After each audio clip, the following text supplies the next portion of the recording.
Hello ഹെഡ്മിയിലോടുന്ന YouTube ചാനലിലേക്ക് എല്ലാവർക്കും സ്വാഗതം. ഞാൻ നിങ്ങളുടെ സ്വന്തം ബെൻസി. അപ്പോൾ റെഗുലറായിട്ട് കാണുന്നവർക്കറിയാം, ഈ ദിവസങ്ങളിൽ ഞാൻ സദ്യ റെസിപ്പികളാണ് ഷെയർ ചെയ്യുന്നത്. പലരിലും നോട്ടിഫിക്കേഷൻ അങ്ങോട്ട് എത്തുന്നില്ല. എന്ത് ചെയ്യണമെന്ന് എനിക്ക് തന്നെ ഒരു ഐഡിയയുമില്ല. എന്നെങ്കിലും ഒരിക്കൽ റെസിപ്പികൾ എല്ലാവരും കാണുമെന്നുള്ള പ്രതീക്ഷയോടെയാണ് വീഡിയോ ഇടുന്നത്. എന്തായാലും ഇന്നത്തെ റെസിപ്പി നമ്മുടെ സദ്യക്ക് ഒഴിച്ചുകൂടാൻ പറ്റാത്ത ഒരു റെസിപ്പിയാണ്. കുറുക്ക് കാളൻ എന്ന് പറയും. ഞാൻ ഇൻസ്റ്റയിൽ ഇതിന്റെ ഫോട്ടോ ഇട്ടിട്ട് ഗസ് ചെയ്യാമോ എന്ന് ചോദിച്ചപ്പോൾ രണ്ടുപേര് കറക്റ്റ് ഉത്തരം പറഞ്ഞു കേട്ടോ. പ്രീതയും ദിവീഷും കറക്റ്റ് പറഞ്ഞു കുറുക്ക് കാളനാണെന്ന്.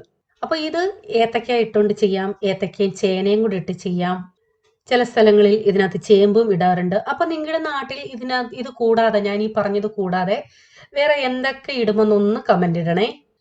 അപ്പൊ ഞാൻ ഇങ്ങനെ എല്ലാ വീഡിയോയിലും പറയാൻ കാര്യം, പല നാട്ടിലും പല രീതികളാണ്. ഇതൊക്കെ നമുക്കൊന്ന് ട്രൈ ചെയ്ത് നോക്കാമല്ലോ. അതിനെന്താ കുഴപ്പം ട്രൈ ചെയ്ത് നോക്കുന്നതിന്? വലിയ ടേസ്റ്റ് വ്യത്യാസമൊന്നും കാണുകയില്ല. ചെറുക്കം ഒന്നോ രണ്ടോ ഇൻഗ്രീഡിയൻസ് ഒക്കെ അങ്ങോട്ടും ഇങ്ങോട്ടും മാറ്റമുള്ളൂ. അപ്പൊ കഴിഞ്ഞ അവിയൽ വീഡിയോയിൽ ഞാൻ ആദ്യമായിട്ട് കേൾക്കുവാണ്. രണ്ടുപേര് കമന്റ് ഇട്ടിരുന്നു, ഒരു ഉള്ളികളും ചേർക്കില്ല എന്ന്. അതായത് കൊച്ചുള്ളി, സവാളയുള്ളി, വെളുത്തുള്ളി, ഈ 3 ഉള്ളികളും സദ്യക്ക് വെക്കുന്ന അവിയലിൽ ചേർക്കാറില്ല എന്ന്. തീർച്ചയായിട്ടും എനിക്ക് അതും ഒന്ന് ട്രൈ ചെയ്ത് നോക്കണം. അപ്പൊ ഇന്നത്തേത് പേര് ഞാൻ പറഞ്ഞു കുറുക്ക് കളൻ. ഇപ്പൊ നിങ്ങൾ വിചാരിക്കും, ചേച്ചി കുറുകിയിരിക്കുന്നെന്ന് പറഞ്ഞിട്ട് ഇത് ഇത്തിരി ലൂസ് ആണല്ലോ. ഞാൻ ചൂടോടാണ് പാത്രത്തിൽ ഒഴിക്കുന്നത്. തണുക്കുമ്പോൾ ഒരു ഇത്തിരി സെറ്റ് ആവുമേ. പിന്നെ കളൻ തന്നെ നന്നായിട്ട് കുറുക്കി എടുക്കണമെങ്കിൽ അങ്ങനെ എടുക്കാം, ഇത്തിരി ലൂസായിട്ട് വേണമെങ്കിൽ അങ്ങനെ എടുക്കാം. അത് നമ്മുടെ ഇഷ്ടം പോലെ. അപ്പൊ നേരെ റെസിപ്പിയിലോട്ട് പോവാം. ഒത്തിരി പറഞ്ഞ സമയം കളയുന്നില്ല. അപ്പൊ ഞാനിവിടെ ഒരു ഏത്തക്കായും കുറച്ച് ചേനയും കൂടിയാണ് എടുക്കുന്നത്. ആദ്യം ഏത്തക്കയുടെ നന്നായിട്ട് തൊലി കളഞ്ഞു തന്നെയാണ് ഞാൻ എടുക്കുന്നത്. അപ്പം നമുക്ക് കാളൻ ഉണ്ടാക്കാനായിട്ട് ഒരു കായാണ്, അത് 1/2 കപ്പ്. ഒരു ചെറിയ കഷ്ണം ചേന, അത് 1 കപ്പ് നിറച്ചില്ല. അപ്പോൾ മാത്രമായിട്ട് വേണമെന്നുണ്ടെങ്കിൽ നമുക്ക് കാളൻ ഉണ്ടാക്കാം. ഇങ്ങനെ മിക്സ് ചെയ്ത് വേണമെങ്കിലും ചെയ്യാം. 2 പച്ചമുളക്, കുറച്ച് കറിവേപ്പില, 1/2 ടീസ്പൂൺ മഞ്ഞൾപ്പൊടി, 1/2 ടീസ്പൂൺ കാശ്മീരി മുളക് പൊടി, ഉപ്പ്. ചേന വേവുന്നതാണെന്നൊന്ന് സംശയമുണ്ടെങ്കിൽ ഇപ്പോൾ ഉപ്പ് ചേർക്കണ്ട, പിന്നെ ചേർത്താൽ മതിയേ. വേവാൻ ആവശ്യമായ വെള്ളം ഒത്തിരി ഒഴിക്കേണ്ട ആദ്യം, പിന്നെ വേണമെന്നുണ്ടെങ്കിൽ ചേർത്താൽ മതി. നമ്മുടെ കറി എന്ന് പറയുന്നത് ഒത്തിരി വെള്ളമുള്ളതല്ല. ഒന്നിളക്കാം.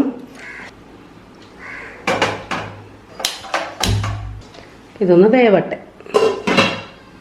ഇനി നമുക്ക് കുറച്ച് അരപ്പ് റെഡിയാക്കണം. അതിന് വേണ്ടി 1 കപ്പ് തേങ്ങ, നമുക്ക് കാളൻ എന്ന് പറയുമ്പോൾ തേങ്ങ കൂടുതൽ വേണേ. പിന്നെ എടുത്തിട്ടുള്ളത് 3 അല്ലി, ചെറിയ അല്ലിയാണ് വെളുത്തുള്ളി, 3/4 ടീസ്പൂൺ ജീരകം, ചെറിയ ജീരകം, നല്ല ജീരകം, 4 അല്ലി കൊച്ചുള്ളി, 1 പച്ചമുളക്, മഞ്ഞൾപ്പൊടി. അപ്പോൾ ഇത്രയും നമുക്ക് നല്ല ഫൈനായിട്ട് അരച്ചെടുക്കണം. ആവശ്യത്തിന് വെള്ളം ഒഴിച്ച് വേണം അരയ്ക്കാനായിട്ട്.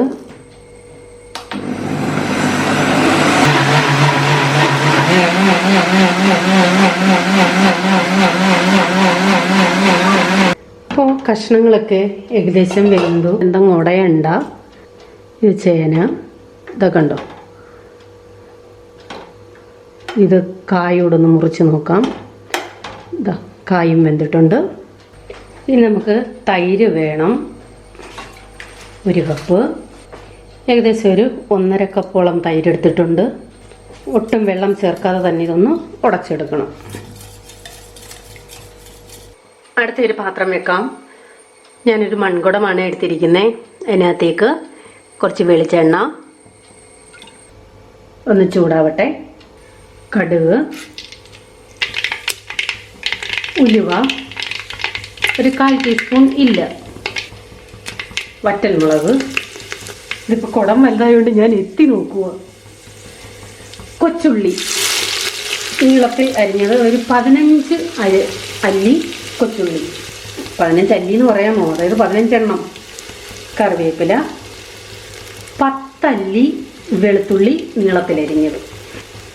ഇഞ്ചി വേണമെന്നുണ്ടെങ്കിൽ ഒരു ലേശം ഇഞ്ചിയും കൂടെ കൊത്തിയരിഞ്ഞ് ചേർക്കാം. അപ്പോൾ ഇത് അത്യാവശ്യം നന്നായിട്ടൊന്ന് മൂക്കട്ടെ. ഇപ്പോൾ ഇതാ ഉള്ളി നന്നായിട്ട് മൂത്തു. ഇനി നമുക്കിതിലേക്ക് ലേശം മുളക് പൊടി ഇട്ട് കൊടുക്കാം. 1/4 ടീസ്പൂൺ മുളക് പൊടി, 1/4 ടീസ്പൂൺ മഞ്ഞൾപ്പൊടി. ഇനി ഞാൻ ഇതിനകത്തുനിന്ന് ഇത്തിരി ലാസ്റ്റിൽ എനിക്കൊന്ന് ഫോട്ടോ എടുക്കാനായിട്ട് ഇത്തിരി കടുക് തളിച്ചത് മാറ്റുവാണേ. ഇനി ഇതിലേക്ക് അരപ്പിട്ട് കൊടുക്കാം. നന്നായിട്ട് ഇളക്കി യോജിപ്പിക്കാം. തീ ഓഫ് ചെയ്തേക്കുമായിരുന്നു. ഇനി കത്തിക്കാം. പാത്രം കഴുകി ലേശം വെള്ളം ഒഴിക്കാം. സമയമെടുത്ത് തന്നെ ഈ അരപ്പ് വേവിക്കണേ. അതാണ് ഈ കറിയുടെ ടേസ്റ്റ് എന്ന് പറയുന്നത്. ഇപ്പോൾ അതാ അരപ്പ് നന്നായിട്ട് വെന്തു. ഒരു 4-5 മിനിറ്റ് ഞാൻ അരപ്പിട്ട് മൂപ്പിച്ച് ഇനി നമുക്കിതിലേക്ക് വേവിച്ച് വെച്ചിരിക്കുന്ന കായും ചേനയും വെള്ളം ഉണ്ടെങ്കിൽ അതും കൂടി അങ്ങ് ഒഴിച്ചോണേ. ഇളക്കി യോജിപ്പിക്കാം. ഇനി തൈര് ഒഴിക്കാനുള്ളതാണ്. അതുകൂടെ കണക്കാക്കി വേണം ഉപ്പിടാൻ. തീരെ കുറച്ചായിട്ടേക്കുന്നേ. ഇനി തീ ഏറ്റവും കുറച്ചിട്ടേച്ച് നമുക്ക് തൈര് ചേർക്കാം. പാത്രം കഴുകി ലേശം വെള്ളം ഒഴിക്കാം. തീരെ കുറച്ചിട്ടിട്ട് നന്നായിട്ട് ഇളക്കി യോജിപ്പിക്കണം. തീ കൂട്ടിയിട്ടാൽ പിരിഞ്ഞു പോവും. ഉപ്പൊക്കെ നോക്കിയിട്ട് പരുവാണെന്ന് നോക്കണം. എന്നിട്ട് ഇട്ട് കൊടുക്കണം. ഒന്ന് ചൂടായാൽ മതി. നന്നായിട്ടൊന്ന് ആവി വരണം. ഇത് ഇരുന്നിട്ട് കുറച്ചുകൂടി കട്ടിയാവുമേ. ആവി വരാൻ തുടങ്ങി. അപ്പോൾ അയ്യോ കാളൻ ലൂസായി പോയല്ലോ എന്ന് ചിന്തിക്കേണ്ട. ഇത് കുടമാണ്. അതിനകത്ത് ഇരുന്ന് നന്നായിട്ട് കട്ടിയാവും. ഒരു ഇച്ചിരി കൂടെ കഴിയുമ്പോൾ തണുക്കുമ്പോഴേ ഇതാ ആവി വരുന്നുണ്ടോ? നന്നായിട്ട് അതിനകത്തുനിന്ന് ആവി വരുന്നുണ്ട്. ലാസ്റ്റിൽ ഒരു നുള്ളു ഉലുവാപ്പൊടി. ഇത്ര മതി. നമുക്ക് ഓഫ് ചെയ്യാം. വീഡിയോ ഇഷ്ടമായെങ്കിൽ പ്ലീസ് ഒന്ന് ലൈക്ക് ചെയ്തേക്കണേ, മറക്കല്ലേ. അതുപോലെ നിങ്ങളുടെ അഭിപ്രായങ്ങളും കമൻറ്റിട്ട് അറിയിക്കാൻ മറക്കരുത്. നാളെ ഇതേ സമയം വീണ്ടും പുതിയ വീഡിയോയുമായി വരാം. Till then bye. God bless you.